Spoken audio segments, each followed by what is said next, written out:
ये ईंटें निकालो।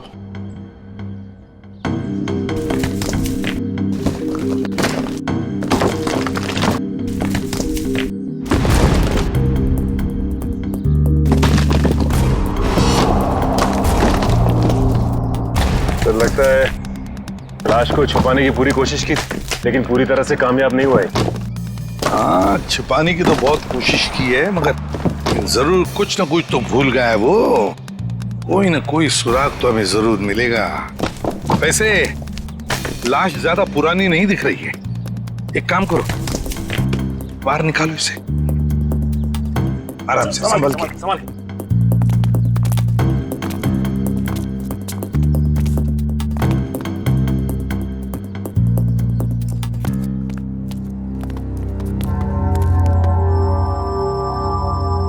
ये देखो, बड़ी बेरहमी से मारा है इसे।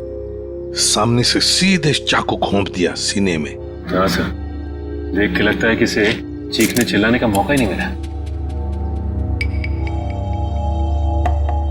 ये देखो, इसके सिर के पीछे भी चोट है। लगता है जिसने भी ये किया है ना, शायद पीछे से आकर इस रिक्शा वाले के सिर पर पीछे से हमला किया, वार किया। ये बेचारा मुड़ गया हमलावर को देखने के लिए, तो सामने से चाकू घोंप दिया।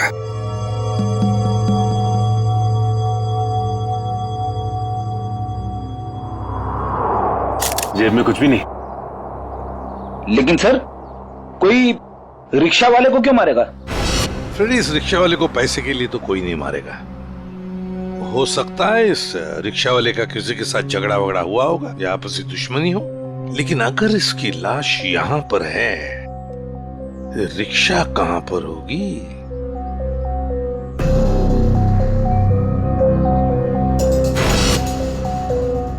सर? हाँ सर, ये देखिए सर, ये खून की बूंदें और घसीटने के निशान हैं।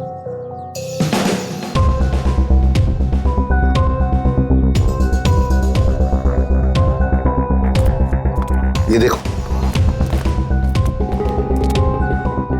लगता है जिसने भी ये किया है, इस रिक्शा वाले को यहां से घसीट कर वो लेकर गया वहां ईंटों में छुपाने के लिए। वो क्या है?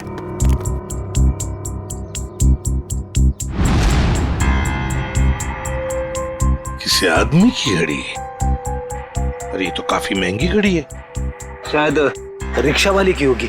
नहीं फ्रेडी, ये इस रिक्शा वाले की घड़ी नहीं लगती। इतनी महंगी घड़ी है ये, 1,00,000-1.5 लाख की तो घड़ी है। तो फिर सर, शायद उसी की होगी जिसने रिक्शा वाले को मारा है। वो तो ये भी सकता है कि घड़ी उस आदमी की हो जो ऑटो में बैठा था। इतनी कीमती घड़ी पहनने वाला आदमी रिक्शा में नहीं जाएगा, मुझे नहीं लगता। देखो, और भी कोई सुराग मिलना चाहिए। देखो जरा आसपास।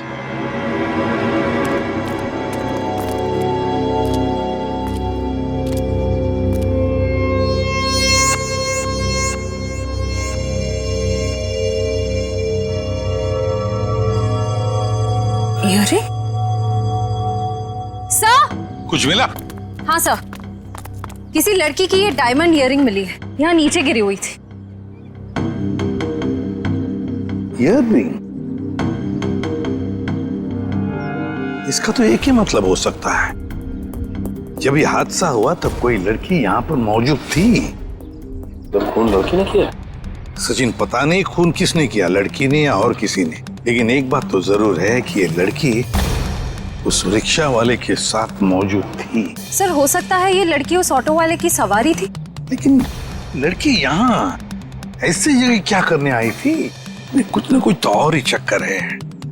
जो भी हो, उस हादसे में जरूर हाथापाई हुई होगी, जिसकी वजह से वहां पर वो घड़ी मिली और अब ये इयररिंग। ये केस तो बहुत पेचीदा हो गया। इतने सारे सवाल लेकिन जवाब इतने कम।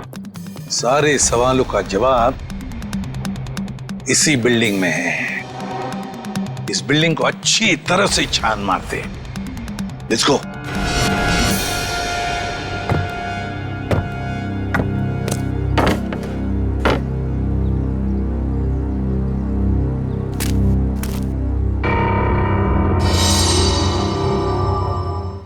जा। हाँ सचिन, क्या हुआ? ये देखिए सीढ़ियों पे खून की बूंदें। हाँ, ये देखो। सर ये तो बहुत ही अजीब बात है, लाश वहां पर और खून की बूंदें यहाँ। मुझे तो कुछ और ही आ रहा है दिमाग में। कहीं और एक लाश तो नहीं इस बिल्डिंग में? ऊपर चलकर देखते हैं, देखते ही ये खून के धब्बे कहां तक है।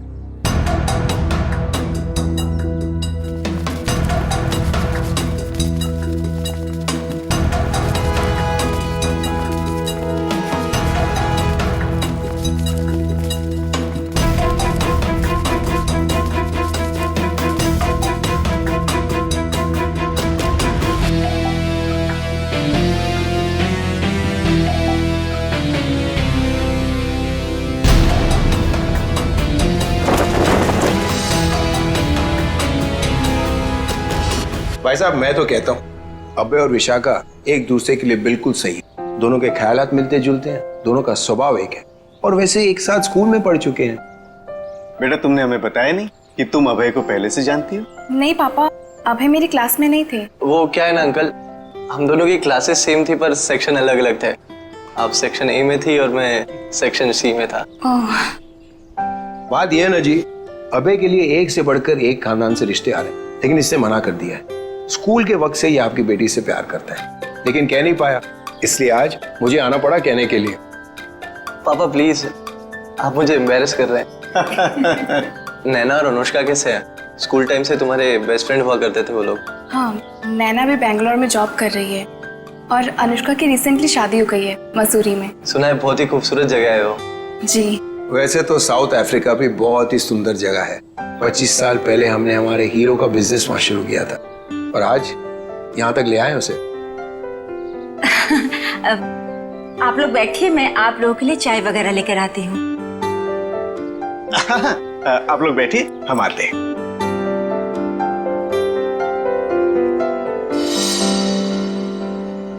क्या बात है सरिता, क्या हुआ? देखिए, लड़का और परिवार तो मुझे अच्छे लग रहे हैं, लेकिन एक बार आप साफ साफ पूछ लीजिए, लेन देन की जो भी बात है। सरिता, क्यों चिंता करती हो? देखो, मुझे नहीं लगता कि धीरेन्द्र जी की कोई मांग है, और अगर होगी भी तो हम मांग पूरी कर देंगे ना। देखो सरिता, मेरी पेंशन है, तुम्हारे जेवर है, और अगर जरूरत पड़ी तो हम ये मकान बेच देंगे। आखिर हमारी एक ही बेटी है। ओफो, आप एक बार पूछ तो लीजिए ना, कहीं कोई बड़ी मांग रख दी तो। फिर तो ये रिश्ता नहीं हो पाएगा। खैर, अपनी किस्मत है, देखते हैं। चलो लीजिए भाई साहब। ये सब लाने की क्या जरूरत थी? इतनी तकलीफ क्यों की आपने? अरे क्या कहते हैं भाई साहब, ये तो कुछ भी नहीं है, ये तो आपको लेना ही पड़ेगा। चाय लीजिए। ये लो बेटे।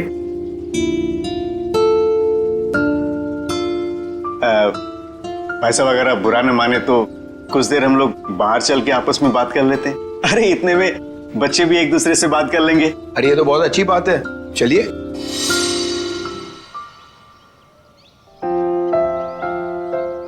भाई साहब, आपका बेटा हमें बहुत पसंद है। मुझे भी बिल्कुल विशाखा जैसी बहू चाहिए थी। अगर विशाखा अभय को पसंद करे। उसकी फिक्र आप मत कीजिए, हमारी मंजूरी में ही उसके यहाँ है। ये तो बड़ी अच्छी बात है, तो मैं बात पक्की समझूं?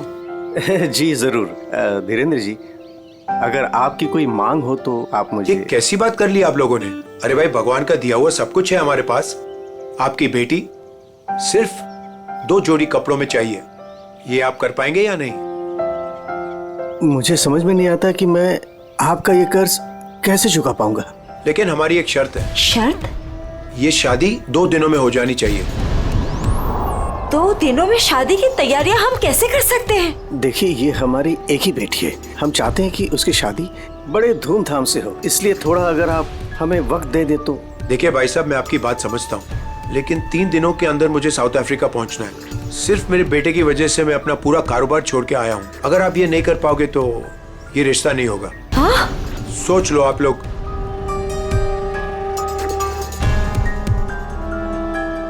ठीक है भाई साहब, ये शादी परसों ही होगी। ये तो बहुत अच्छी बात है, मुबारक हो। देखिए, आप शादी की तैयारियां कीजिए, पैसे की चिंता न कीजिए, वो हम करेंगे। जी।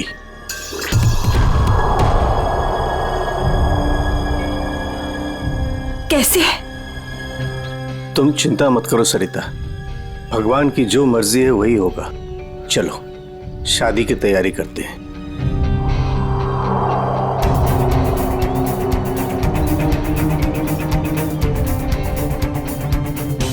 पता नहीं मुझे ये सब ठीक क्यों नहीं लग रहा है। शादी ब्याह जैसी चीज जल्दबाजी में करना,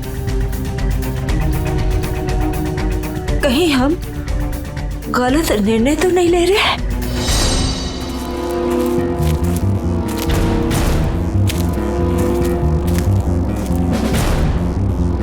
सर, इस लड़की का चेहरा तो पूरी तरह से बिगड़ चुका है।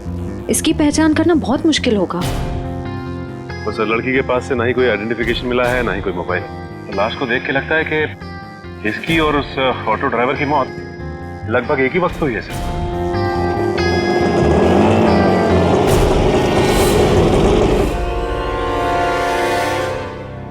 सर, ये लावारिश रिक्शा यहाँ से थोड़ी दूर पे खड़ी हुई थी, लोगों ने मुझे बताया।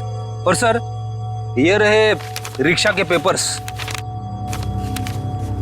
वो लाश इसी रिक्शा ड्राइवर की थी, चमन नाम था उसका।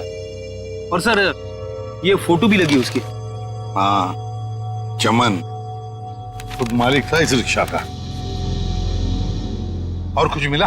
हाँ सर,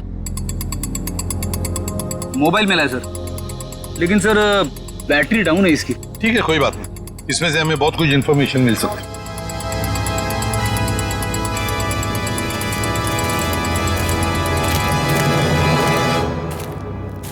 वॉचमैन होना यहाँ के। कैसी ड्यूटी करते हो? दो खून हुए यहाँ पर। साहब जी, ये सब कैसे हुआ? मुझे नहीं पता चला। चुप, नाटक बंद। जरा याद करके बताओ, क्या कोई आया था यहाँ पर इस रिक्शा में से? कोई नहीं आता इस रिक्शा से। ये कैसे हो सकता है? हा? कोई बिल्डिंग से ऑटो दूर क्यों खड़ा करेगा? बताओ कौन आया था? हाँ साहब जी, याद आया, जब मैं खाना खाने गया था ना, जरूर कोई आया होगा। झूठी करते हो।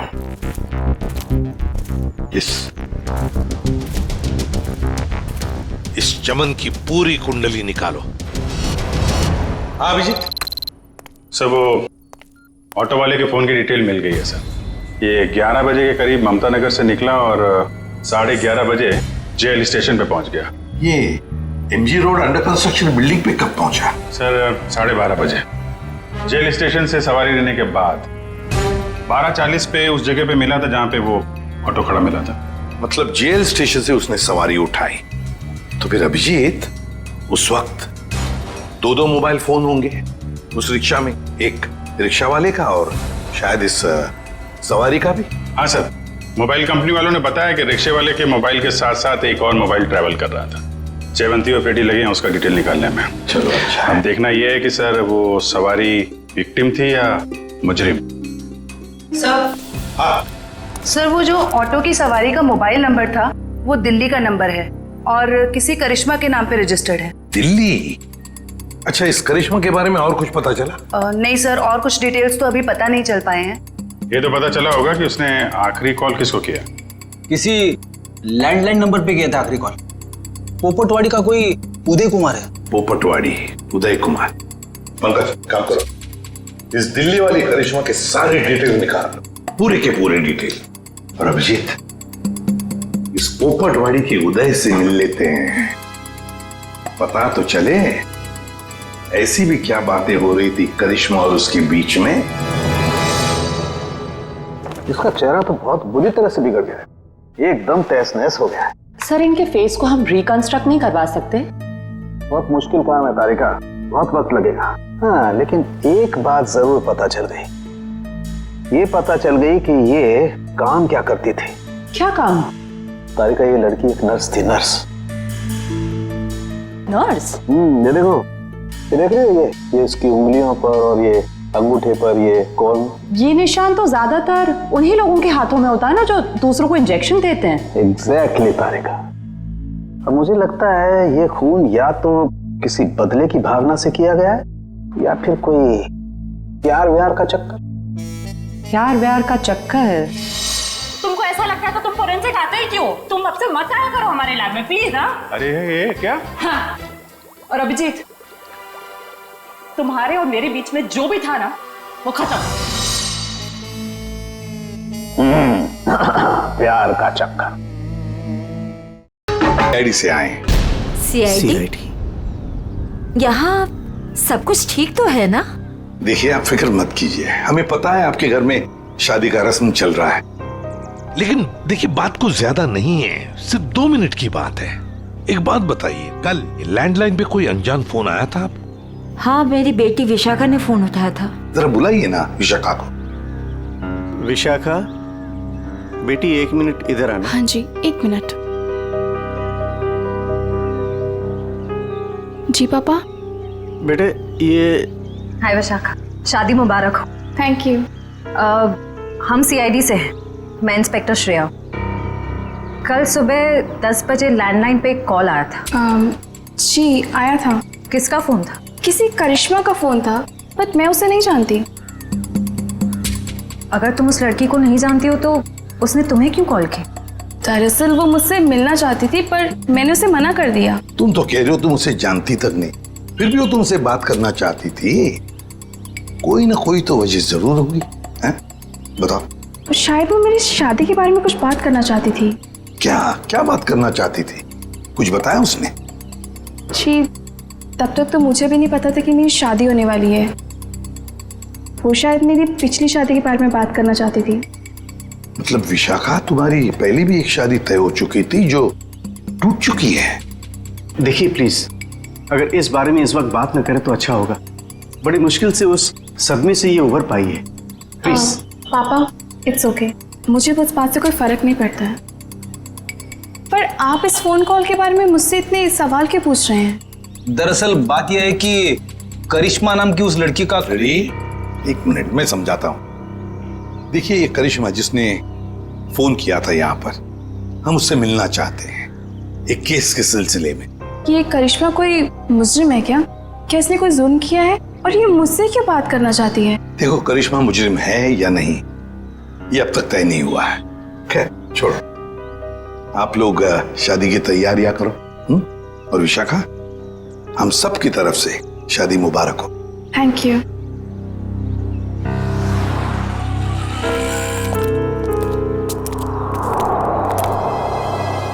हेलो, सुनो, सब गड़बड़ हो गया है यहाँ। सीआईडी आ गई है। हाँ जी, क्या हाल है बॉस? फिर से बन गया चेहरा? अरे चेहरा बनने में टाइम लगता है ना यार। और कितना टाइम चाहिए तुझे? मैं बोल रहा था तारिका, प्रद्युमन जैसे ही मेरी शक्ल देखेगा पीछे पड़ जाएगा। कितना टाइम लेगा चेहरा बनाने में? यार इतना सा काम है साउंड के। वैसे एक बात बताओ, आप लोगों को वाकई कुछ पता नहीं चला उस लड़की के बारे में? हमें इतना तो पता चल चुका है कि उस लड़की का नाम करिश्मा है और वो दिल्ली की रहने वाली थी। और अगर मैं ये बताऊं कि करिश्मा एक नर्स थी तो? सर उस करिश्मा के बारे में नई बात पता चली सर। क्या? वो दिल्ली में 10 स्टार हॉस्पिटल में नर्स है। लो, ये बात अब बता रहे हैं, मैं कब की बता चुका ये बात। 10 स्टार हॉस्पिटल दिल्ली। वाह यार अभय, बड़ी सुंदर दुल्हन मिली है तुझे, सच्ची। पता नहीं कहाँ से किस्मत लिखा के लाया है। अरे वो कहते हैं ना, लंगूर के हाथ में अंगूर। एग्जैक्टली।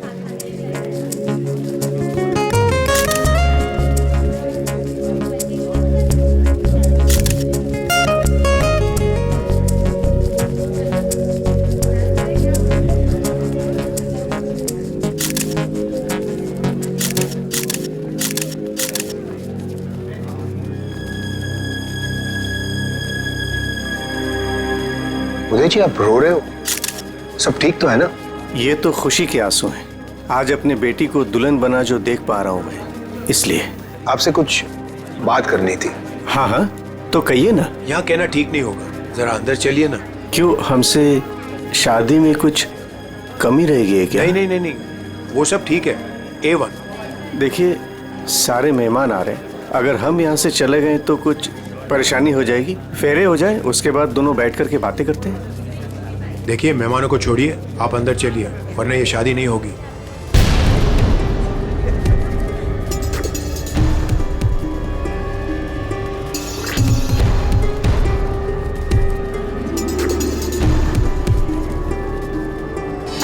आइए उदय जी।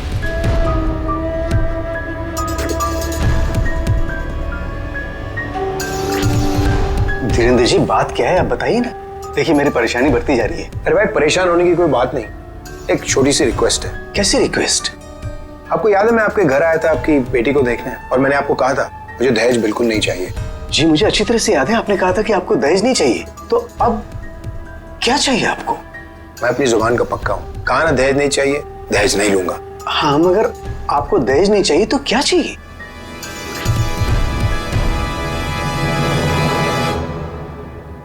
Kidney, kidney, kidney.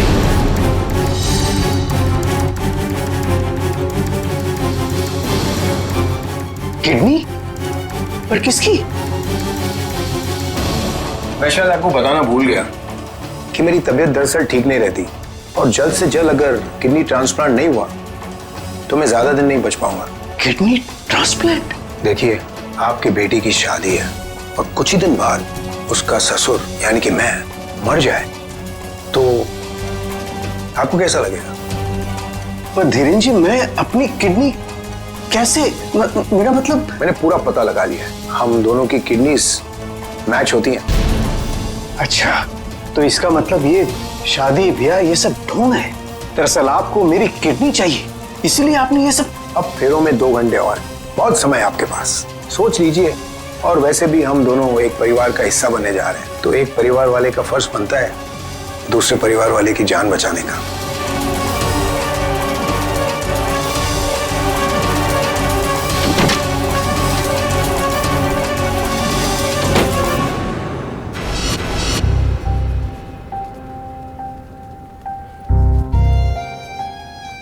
आपको दहेज नहीं चाहिए तो क्या चाहिए? Kidney, kidney, kidney.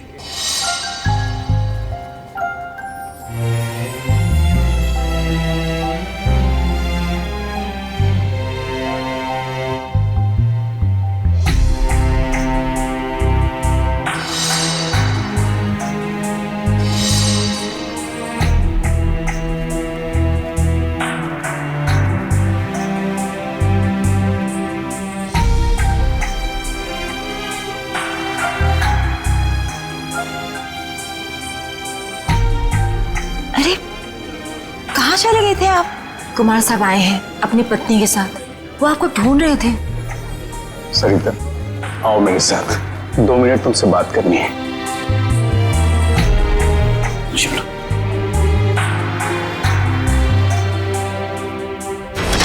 आओ सरिता। क्या हुआ, मुझे बताएंगे भी? सरिता, दरवाजा बंद कर दो, बताता हूं।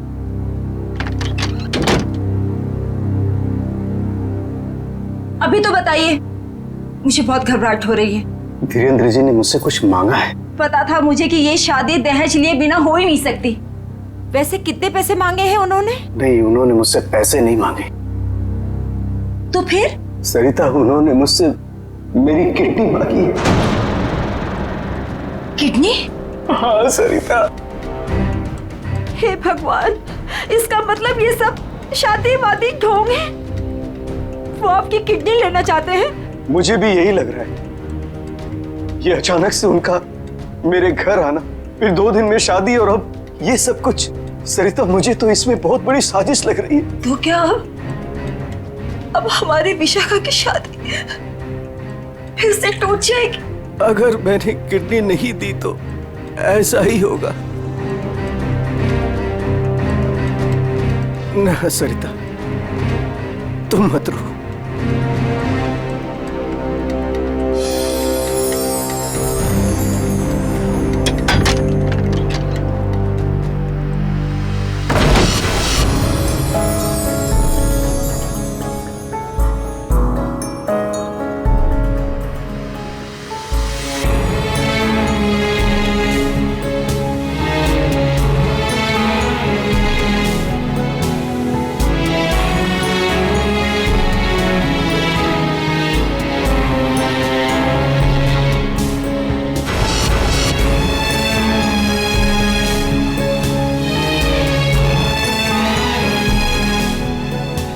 सारे मेहमान आ चुके हैं,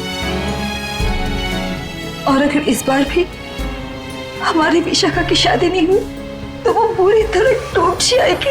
एक जख्म तो वो पहले ही खा चुकी है, लेकिन अब दोबारा वो बर्दाश्त नहीं कर पाएगी।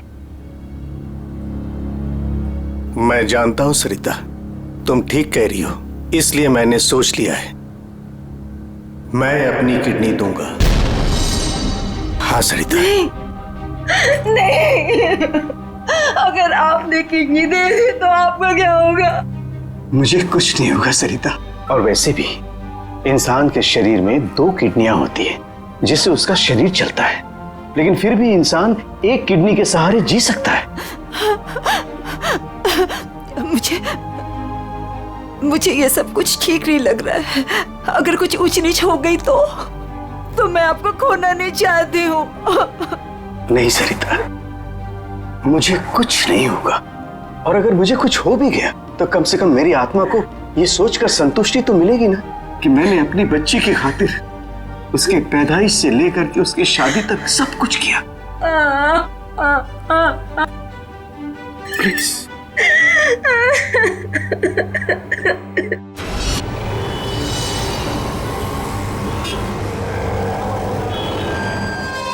हेलो सर, मैं अनुज, इस हॉस्पिटल का डीन। करिश्मा की मौत की खबर सुनकर आई एम शॉक्ड। वो बहुत ही काबिल नर्स थी। वैसे डॉक्टर साहब, एक बात समझ में नहीं आ रही है, ये करिश्मा ने अचानक से छुट्टी क्यों ली और फिर यहाँ से मुंबई चली गई? कोई खास वजह थी क्या छुट्टी लेने में? उसने छुट्टी ली और यहाँ से चली गई। अब यहाँ से जाने के बाद वो कहाँ गई, किस लिए गई, इसके बारे में हमें कुछ नहीं पता। देखिए, हम लोग करिश्मा के घर गए थे, लेकिन वहाँ से कोई ज्यादा जानकारी मिली नहीं है। क्या आप बता सकते हैं कि यहाँ पे करिश्मा को कोई सामान वगैरह पड़ा है? आप चाहें तो करिश्मा का लॉकर देख सकते हैं। जी हाँ, जरा दिखाइए लॉकर। आइए। चलिए।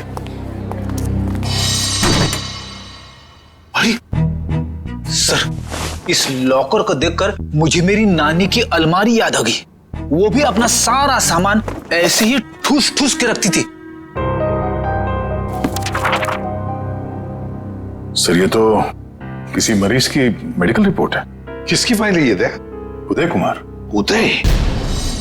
विशाखा के पिताजी उदय कुमार? कमाल है, इस फाइल को तो हॉस्पिटल के रिकॉर्ड रूम में होना चाहिए। ये करिश्मा के लॉकर में कैसे? मतलब ये करिश्मा उदय जी और उसके परिवार वालों को जानती थी? वो परिवार वाले तो बता रहे थे कि वो करिश्मा को जानते ही नहीं। जरा बताइए, किस चीज का इलाज चल रहा था उदय का?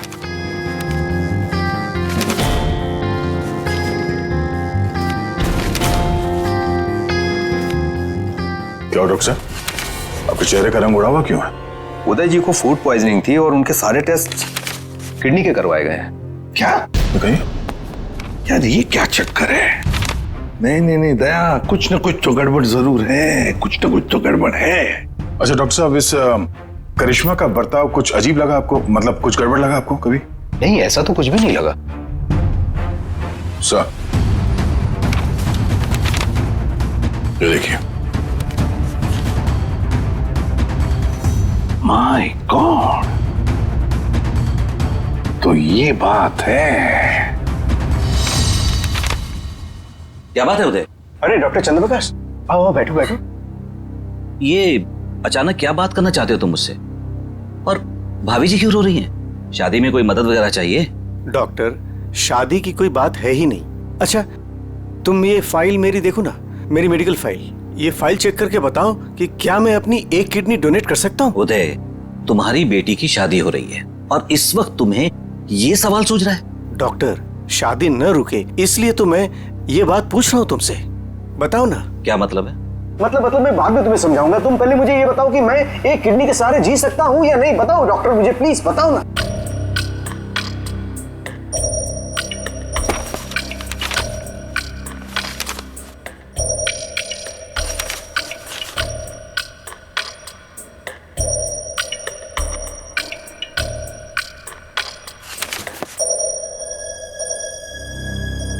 डॉक्टर, रिपोर्ट ठीक तो है ना? क्या हुआ चंद्रप्रकाश, बताओ ना कुछ मुझे। क्या किडनी देना जरूरी है? बस तुम इतना ये समझ लो कि किसी के जिंदगी और मौत का सवाल है। देखो, अगर मैंने किडनी डोनेट नहीं की ना तो मेरी बेटी की शादी रुक जाएगी। देखो उदय, तुम्हारी ये किडनी पहले से ही खराब है। क्या?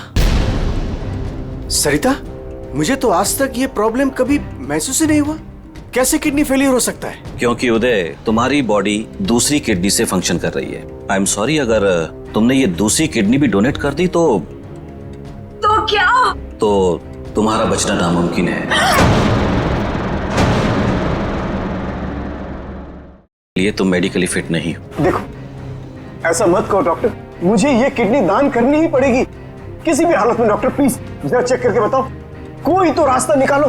देखो उदय, फाइनल डिसीजन मैं नई रिपोर्ट के आने के बाद ही दे पाऊंगा, लेकिन इस रिपोर्ट के मुताबिक किडनी डोनेट करना मतलब मौत को दावत देने जैसा है।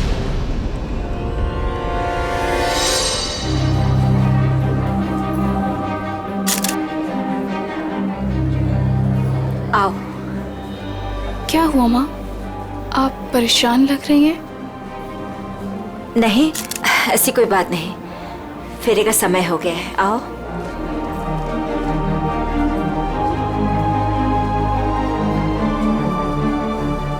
अरे उदय जी,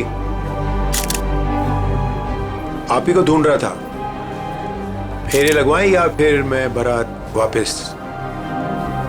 जी नहीं, बारात वापस ले जाने की नौबत नहीं आएगी। मुझे पता था, आप बड़े समझदार इंसान हो, सही डिसीजन लिया। और वैसे आप अपनी बेटी को इतना प्यार जो करते हो, आइए।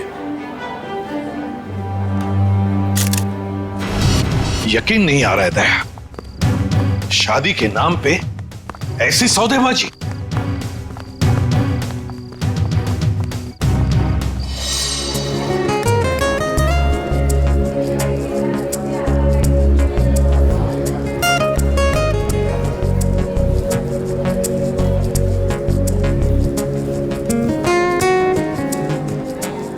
रुक जाइए। सरिता जी। जी। उदय जी कहाँ है? वो तो यही। कहाँ है उदय जी? यही तो थे, कहाँ चले गए? आप लोग यहाँ फिर से, क्या हुआ?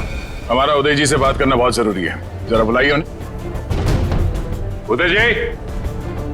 उदय जी। कहाँ गए उदय जी? बुलाइए।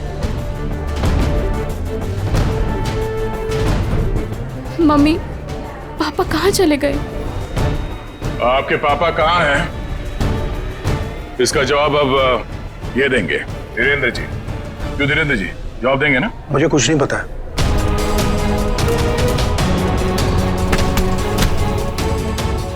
नहीं पता तो सड़क कहाँ है आप? सर, मैंने कुछ नहीं किया सर, मैं तो इनका असली बेटा भी नहीं हूँ सर। मेरे पति को इन लोगों ने गायब करवाया होगा और किडनी के लिए ये लोग शादी तोड़ने की धमकी दे रहे थे। मॉम, आपने बात मुझे पहले क्यों नहीं बताई? आपके और पापा से बढ़कर मेरे लिए कुछ नहीं है। शर्म आनी चाहिए तुम्हें, शादी जैसे पवित्र बंधन के आड़ ऐसा घिनौना अपराध करते हुए। सर मैं मानता हूँ, इसी प्लान के जरिए मैंने किडनियों का व्यापार किया। क्या? शायद इसीलिए उन गुनाहों की सजा है कि मेरे खुद की किडनी बेकार हो गई। लेकिन इस बार सर, मैं खुद की जान बचाने के लिए कर रहा था। इसके लिए किसी और की जान चली जाए? अब बताओ, करिश्मा को क्यों मारा? सर मैंने करिश्मा को नहीं मारा, बल्कि वो तो मेरी मदद करती थी मरीज ढूंढने में। सर इस बार मैंने गैंग वालों को बताया बिगैर एक किडनी गायब कर दी। उसी बात को लेकर वो मुझे ब्लैकमेल कर रही थी कि वो बाकी गैंग वालों को और विशाखा को ये बात बता देगी। इसीलिए तुमने करिश्मा को मारा है? इसीलिए? नहीं सर, मेरा यकीन मानो, मैंने उसे नहीं मारा। मुझे लगता है कि सर, उसके मौत के पीछे मेरे बाकी गैंग वालों का हाथ है। कौन है तुम्हारे साथी? कहाँ लेकर गए उदय को? किडनी निकलवाने। ऑपरेशन शायद शुरू भी हो गया होगा। कहाँ हो रहा है ये किडनी निकालने का ऑपरेशन?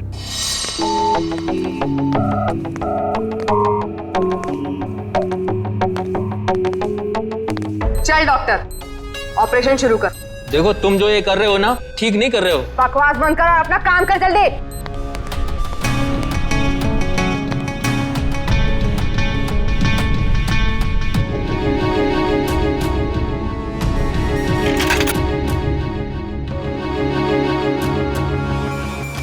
अबे चल जल्दी करना।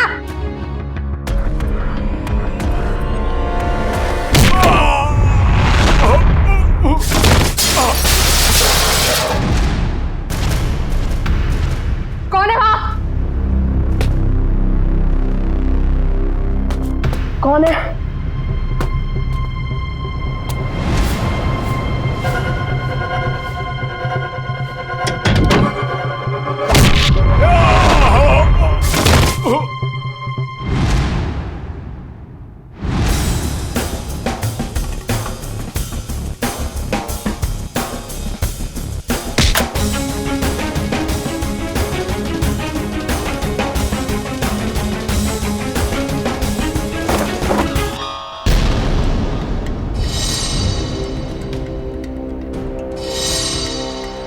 अपने जुर्म का इनाम तो लेती जाओ।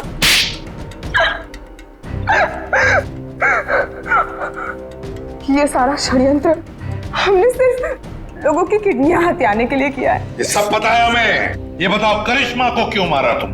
क्योंकि करिश्मा हमें धोखा दे रही थी। लेकिन तुमने करिश्मा का खून किया, ये बात तुमने धीरेन्द्र से क्यों छुपाई?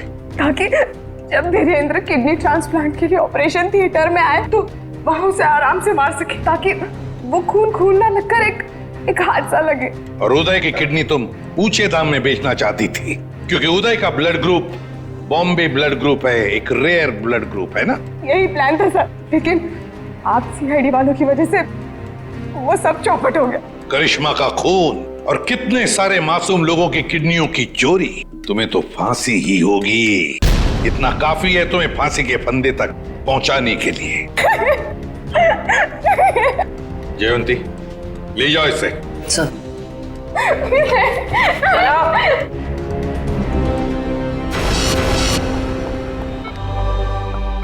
कैसे आप? तबीयत कैसी है आपकी? पापा ठीक तो है आप? सरिता, विशाखा बेटी, तुम लोग रो क्यों रहे हो? क्या हुआ मुझे? मैं आपसे कभी बात नहीं करूंगी। आपको क्या लगा मेरी शादी आपकी जिंदगी से ज्यादा जरूरी है? ऐसी कोई बात नहीं।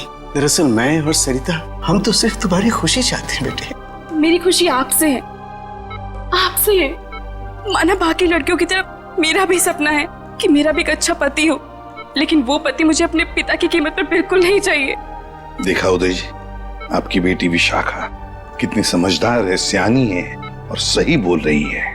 एक बात हमेशा ध्यान में रखना, बेटी घर का सम्मान होती है, सुख होती है, खुशी होती है। उसके हाथ पीले करना तो सौभाग्य की बात होती है, लेकिन उसके लिए माता पिता को अपनी जान दांव पर लगाने की कोई जरूरत नहीं। एसीपी साहब, मैं आपसे वादा करता हूं, चाहे कुछ भी हो जाए, मगर मैं इंतजार करूंगा। अब की बार मैं अपनी बेटी का हाथ सिर्फ उसी को दूंगा जो इसके लायक हो। आप सबका बहुत बहुत शुक्रिया बेटी। Thank you very much.